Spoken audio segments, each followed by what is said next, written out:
Surprisingly, Build Fighters took another turn. Like, instead of actually focusing mainly on battles, they actually focused more on building for this. I guess it is called Build Fighters for a reason, because they've got to do some building at the end of the day.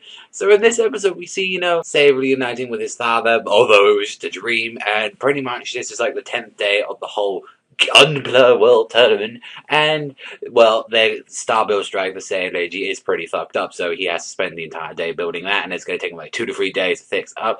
And Reiji's interested in Gunpla building. He's like, let me try, do a little bit of work on our star build strike. And he's like, get the fuck off, this is my job.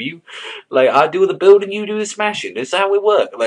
And then he gets annoyed and he leaves. What happens is, you can already see it from the start that Reiji meets up with, Sei's dad, and he is absolutely obsessed with Gundam. He's like, oh, this one's got this rifle here, it was made of this anime, it was done like that. And you see Aila was in there. It seems like she was getting a little bit jealous because she was the one that wanted to tell everyone about, Reiji about this. And you see, oh, this is great for, you. He's like, it's Reiji, a Gundam beginning, which I think is from G Gundam, and then she gave Aila, a Command Gundam, which is, some chibi thing, and you see they're making it perfect, and they've got to go, sir, yes, sir, like that every time he gets commanded, because every time you try to do an order, he's really obsessed with it. You have to do the sir, yes, sir, doing all that stuff, and pretty much it just ends them to making them perfect. I was surprised because I thought really they were going to cock up making this, and it actually turned out really good. So it showed that Reiji and Aila, it shows most builders and fighters, they're not, complete blockheads, or it's I'm not gonna be, some people can fight and they can make great Gundams, and some people,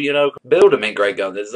And you see that, they show that, Reiji understand, what sort of Sei has to go for every time when he has to, build it. And also as well, since he built it, he has a lot easier to control of mastery since he done it, and he even made a customizer on it.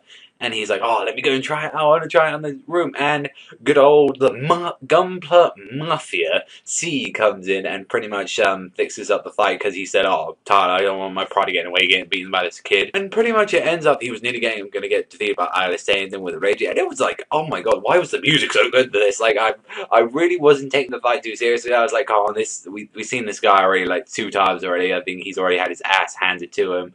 And it was an okay episode. It was chill, it was showed a little bit more character development with Reiji, and also as well, friendship of Aila and Reiji building up. And it's like, come on, just Reiji already asked her name already, but you're gonna build that up, and he's gonna be shocked, oh my god, you're the girl, like that, But overall, this was a chill episode. Really nice that they did this. So especially people who build them, so they put a lot of passion into it, and it was really chill. But next week is Reiji versus Mao. I'm getting hyped for that. I want to see that Gundam X Mao again, but he might be choosing something different. We never know with him. But overall, I give this one pretty much it was a slow episode. It was nothing too serious happened in this one, and not too much progression. It was just chill. I'm probably gonna give this one a 6 out of 10 this week. Very enjoyable, but it was slow and it didn't have much character progression apart from Reiji and Aila. But that's all me and Russ. Thank you much for watching as always, and remember, I'll see you guys next time.